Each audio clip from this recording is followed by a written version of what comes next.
رہوں بیٹھا میں اپنا سر جھکا کر، سرور ایسا عطا کر دل بدل دے۔ بسم اللہ الرحمن الرحیم، نحمدہ ونصلی ونسلم علی رسولہ الکریم وعلی آلہ واصحابہ اجمعین، اما بعد۔ کسی بھی کام کا فائدہ اور اثر تبھی انسان کو نصیب ہوتا ہے جب آدمی اس کو اہتمام اور پابندی سے کرتا ہے۔ ایک دفعہ کرنے، چند دفعہ کرنے، کبھی کرنے کبھی نہ کرنے سے کسی بھی چیز کا فائدہ حاصل نہیں ہوتا۔ دنیاوی علوم ہو چاہے دینی علوم ہو، یا کسی معالج سے علاج ہو، ایک دن سے کوئی بھی ٹھیک نہیں ہوتا، ایک دن سے کوئی ڈاکٹر نہیں بنتا، ایک دن سے کوئی عالم نہیں بنتا، اور کبھی پڑھنا کبھی نہ پڑھنا اس سے بھی علم حاصل نہیں ہوتا، اس سے بھی انسان بیماریوں سے نجات نہیں پاتا جب تک کہ مستقل بلا ناغہ وہ اپنا علاج نہ کرے۔ اللہ تعالیٰ کے ہاں استقامت کی بڑی قدر ہے، اور استقامت اللہ کے ہاں مطلوب ہے۔ استقامت والا آدمی اللہ کو پسند ہے، اور غیر مستقل مزاج آدمی اللہ کو ناپسند ہے۔ نبی کریم صلی اللہ علیہ وسلم کا ارشاد ہے، احب الاعمال الی اللہ ادومها وان قل۔ اللہ تعالیٰ کو سب سے زیادہ پسند وہ عمل آتا ہے جو مستقل کیا جائے، مستقل کیا جائے، مستقل کیا جائے، بلا ناغہ کیا جائے، چاہے وہ تھوڑا سا ہو۔ ایک آدھ جوش میں آ کے ایک دن 20 پارے پڑھ لیے، پھر ہفتہ غائب، پھر اگلے ہفتے پورا قرآن ختم کر دیا، پھر ہفتہ غائب، پھر اگلے ہفتے پورا قرآن ختم کر دیا، پھر غائب۔ اب مہینے میں کتنے ختم ہو گئے؟ 2 ختم سے زیادہ ہو گئے، 2 ختم 20 پارے۔ اور ایک آدمی روزانہ 1 سپارہ پڑھتا ہے، مہینے میں ختم ہوا، آدھا سپارہ پڑھتا ہے، 2 مہینے میں ختم ہوا۔ اللہ کو یہ زیادہ پسند ہے اس سے۔ اعمال میں دوام مطلوب ہے، اعمال میں ناغہ ناپسندیدہ ہے۔ اور ناغے کا تو اتنا نقصان ہوتا ہے، اتنا نقصان ہوتا ہے، عمل میں ناغے کا روحانی طور پر اتنا نقصان ہوتا ہے کہ اس نقصان کی تلافی میں کئی دن لگ جاتے ہیں۔ آپ 1 مہینے سے مراقبہ کر رہے تھے، 30 دن کیا، 31ویں دن آپ سے رہ گیا، چھوڑ دیا۔ اب 30 دن میں جہاں آپ پہنچے تھے نا، وہاں پہنچنے کے لیے 32ویں دن کا مراقبہ کافی نہیں ہوگا، آپ کو کئی دن لگیں گے اس کیفیت پر پہنچنے میں۔ یہ اتنا نقصان دہ ہے عمل میں ناغہ کرنا۔ حضرات صحابہ کرام رضوان اللہ علیہم اجمعین عمل میں ناغہ نہیں کرتے تھے، عمل اہتمام سے کرتے تھے۔ حضرت علی المرتضیٰ رضی اللہ تعالیٰ عنہ ارشاد فرماتے ہیں کہ نبی کریم صلی اللہ علیہ وسلم نے مجھے جو تسبیح عطا فرمائی تھی، پڑھنے کے لیے جو تسبیح عطا فرمائی تھی، جو ذکر عطا فرمایا تھا، وہ میں نے کبھی بھی نہیں چھوڑا، نہ سفر میں نہ حضر میں۔ کسی نے پوچھا جنگ صفین میں تو دن رات ہی آپ میدان میں تھے، اور چونکہ مسلمانوں سے جنگ ہو رہی تھی تو ان کے شہید ہوں تب بھی صدمہ، اپنا کوئی گرے تو بھی صدمہ، تو عجیب حال تھا۔ فرمانے لگے صفین میں بھی وہ عمل نہیں چھوڑا تھا، جنگ صفین میں بھی وہ عمل میں نے کیا تھا۔ یہ جو سالک عمل کا اہتمام نہیں کرتے، ان کو ایک نقصان تو یہ ہوتا ہے کہ گناہ نہیں چھوٹتے ان سے، دوسرا نقصان یہ ہوتا ہے کہ ان پہ مایوسی طاری ہو جاتی ہے کہ ہم نہیں سدھریں گے، ہم کا مطلب ہے ناقابل علاج مریض ہیں۔ تیسرا نقصان یہ ہوتا ہے کہ ان کو شیخ سے بدگمانی ہو جاتی ہے، اتنا عرصہ ہو گیا ہے، فائدہ تو ہوا نہیں کچھ۔ چوتھا نقصان یوں بھی ہو جاتا ہے کہ سرے سے راہ سلوک سے ہی بدگمانی ہو جاتی ہے، ایسے ہی کہتے ہیں اصلاح ہوتی تو ہے نہیں، اتنے عرصے سے آ رہے جا رہے ہیں، وہ تو کچھ بھی نہیں۔ یہ سارے نقصان ان کو ہوتے ہیں جو ناغے کرتے ہیں، جو ناغے نہیں کرتے ہیں، مستقل کرتے ہیں، مستقل کرتے ہیں، مستقل کرتے ہیں، مستقل کرتے ہیں، وہ اپنی زندگیوں میں ایسی واضح تبدیلیاں دیکھتے ہیں کہ وہ سب کو بتاتے پھرتے ہیں، بھائی اگر دل کی دنیا کو آباد کرنا ہے نا تو ادھر آؤ، اللہ سے تعلق چاہیے نا تو ادھر آؤ، اعمال کی لذت چاہیے نا تو ادھر آؤ، اللہ کی محبت چاہیے نا تو ادھر آؤ، سب کو بتاتے پھرتے ہیں اگر یہ پابندی کے ساتھ اعمال کرنے والے ہوں۔ انسان اگر غور کرے کہ عمل میں ناغہ کیوں ہوتا ہے، عمل میں ناغہ عمل کے وقت میں کسی اور کام کے آ جانے سے ہوتا ہے۔ عمل میں جو ناغہ ہوتا ہے وہ کیوں ہوتا ہے کہ عمل کا جو وقت آپ نے رکھا تھا نا اس میں کوئی اور کام آ گیا، آپ نے اس کو کر لیا، اس کو پیچھے کر دیا، تو آپ نے اللہ کی یاد کو جو پیچھے کیا ہے تو اچھا کیا ہے۔ یہ جب آپ نے اللہ کی یاد کو پیچھے کیا ہے تو آپ آگے جائیں گے کہ آپ بھی پیچھے جائیں گے؟ کتنی بڑی غلطی ہے یہ، اللہ کی یاد کو پیچھے کر رہے ہیں اور دوسرے کام کو آگے کر رہے ہیں، کتنی بڑی غلطی ہے یہ۔ اللہ تعالیٰ صرف یہ نہیں دیکھتے کہ کون کر رہا ہے، یہ بھی دیکھتے ہیں کہ کون عمل کے لیے کیا کچھ قربان کر رہا ہے، یہ دونوں باتیں اللہ دیکھتے ہیں۔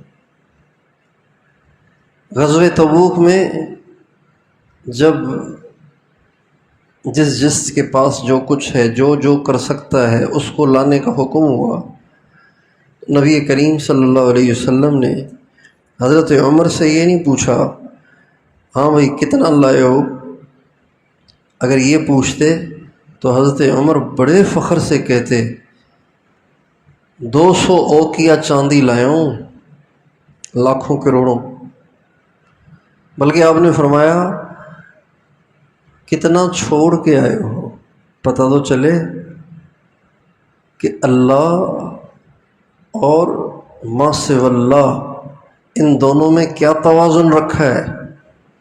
کہا جی آدھا چھوڑ کے آئے ہوں، آدھا، واہ واہ ماشاء اللہ، رکھو جی۔ اتنے میں حضرت صدیق آئے، ہاں بھائی کیا لائے ہو، یہ نہیں پوچھا، یہ پوچھتے اتنا سا ہے جو گٹھڑی ہے تھوڑی سی، یہ نہیں پوچھا چھوڑ کے کیا آئے ہو، تو فرمانے لگے صرف اللہ اور اس کے رسول کو چھوڑ کے آیا ہوں، باقی گھر کی سوئی بھی اٹھا کے لے کے آیا ہوں۔ دینے میں حضرت عمر کی مقدار زیادہ تھی لیکن اور حضرت ابوبکر صدیق کی مقدار تھوڑی تھی، لیکن قربانی حضرت ابوبکر صدیق کی زیادہ تھی، حضرت عمر کی کم تھی، کہ انہوں نے پیچھے آدھا چھوڑا، انہوں نے پیچھے کچھ بھی نہیں چھوڑا۔ اللہ یہ دیکھتا ہے کہ عمل تو کر رہا ہے لیکن اس عمل کی وجہ سے کیا کیا قربانیاں کر رہا ہے، یہ کام بھی پیش آ گیا تھا، یہ کام بھی پیش آ گیا تھا، یہ کام بھی پیش آ گیا تھا، یہ سب چھوڑے ہیں پھر بھی لگا رہا ہے۔ کمال ہے، یہ ہے اس بات کا مستحق کہ اللہ تعالیٰ اسے اپنا قرب عطا کرے، اسے اپنا وصل عطا کرے۔ یہ اس لیے عمل میں ناغہ نہیں کرنا چاہیے، اور عمل کے وقت میں عمل کی طرف دل کا مائل نہ ہونا، عمل کے وقت میں عمل کرنے کو جی نہ چاہنا، یہ کسی گناہ کی نحوست کا نتیجہ ہوتا ہے۔ بازار گئے تھے سبزی لینے، کوئی عورت بھی گزری تھی تو چلتے چلتے اس پہ نظر پڑ گئی تھی اور ہلکا سا دل مائل ہو گیا تھا، اس کو اگنور کیا، آگے چلے گئے۔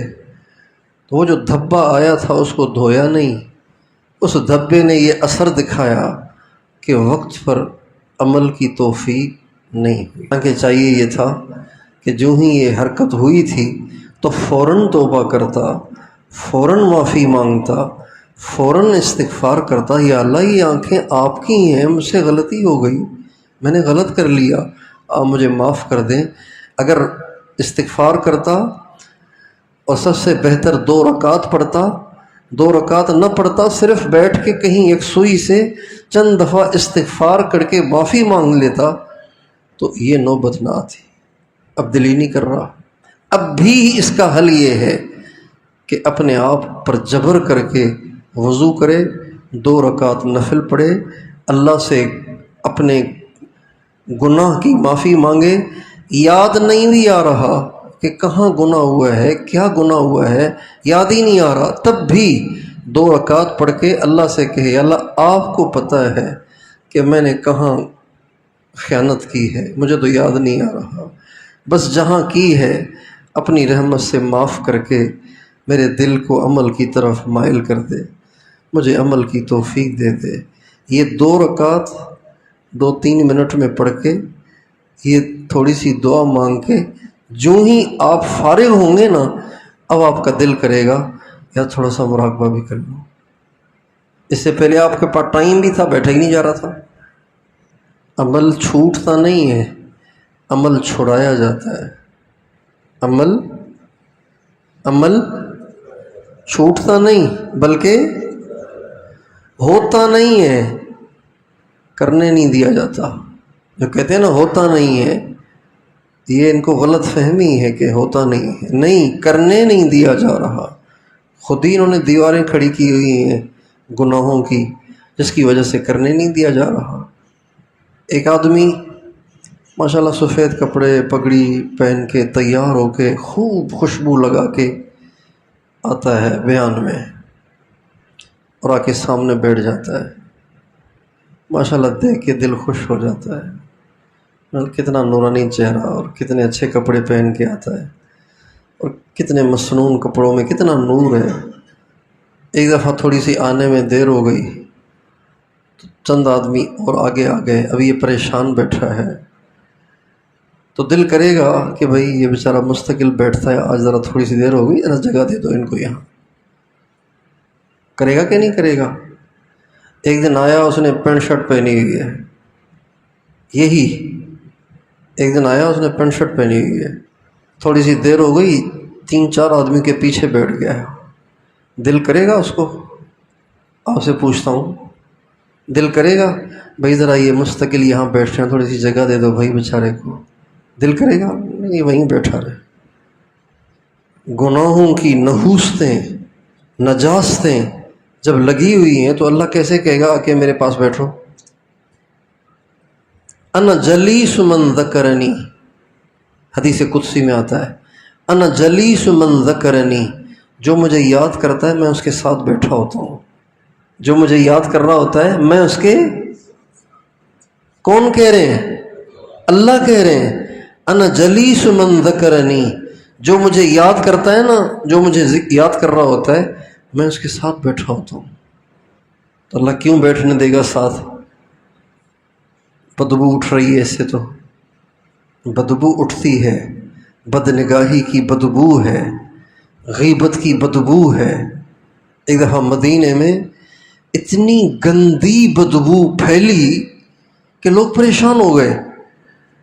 آپ علیہ السلام نے فرمایا، لوگوں مومنوں کی غیبتیں کرنا چھوڑ دو، یہ ساری اسی کی بدبو ہے۔ حضرت عثمان رضی اللہ عنہ کے پاس ایک شخص آیا اور آ کے بیٹھ گیا۔ آپ نے فرمایا لوگوں کو کیا ہو گیا ہے کہ ان کی آنکھوں سے زنا ٹپک رہا ہے۔ وہ بد نگاہی کر کے آیا تھا، تو وہ بھی تیز آدمی تھا، کہنے لگا کیا اب تک بھی وحی آتی ہے کیا؟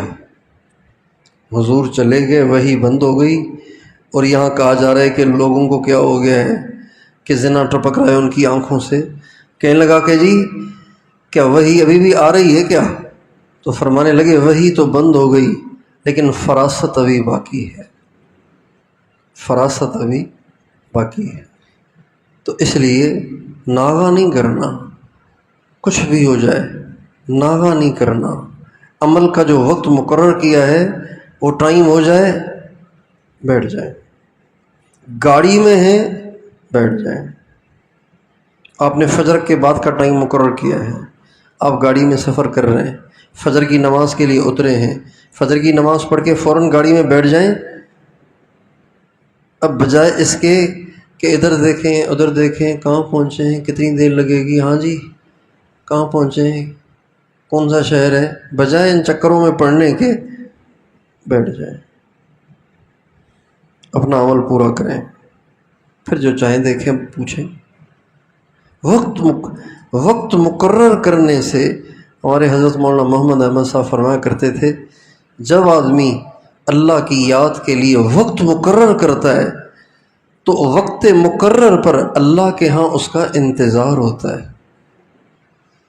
جو وقت مقرر کر کے کیے بغیر کرتے ہیں نا، ان کو بھی پھر جلدی مزہ نہیں آتا، بہت ٹائم لگتا ہے ان کو۔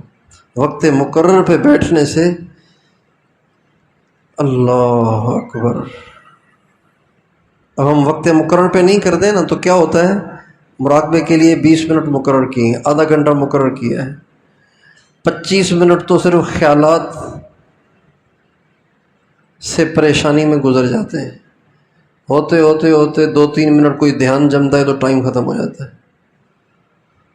لیکن جب ہم وقت مقرر پہ کریں گے، بلا ناغہ کریں گے، تو جوں ذرا گردن جھکائی دیکھ لی، دل کے آئینے میں ہے تصویر یار، جوں ذرا گردن جھکائی دیکھ لی۔ آنکھ بند کر لی، جو ہی آنکھ بند کی ملاقات شروع ہو گئی۔ اللہ تعالیٰ سے دعا ہے کہ اللہ تعالیٰ ہماری طبیعتوں میں استقامت پیدا فرمائے۔ گناہوں کی وجہ سے ناغے ہوتے ہیں، گناہوں کی وجہ سے استقامت ٹوٹتی ہے، گناہوں کی نحوست سے اللہ تعالیٰ نیکی کے شوق سے، نیکی کی طرف میلان سے، اعمال کے اہتمام سے محروم فرماتے ہیں۔ وآخر دعوانا ان الحمد للہ رب العالمین۔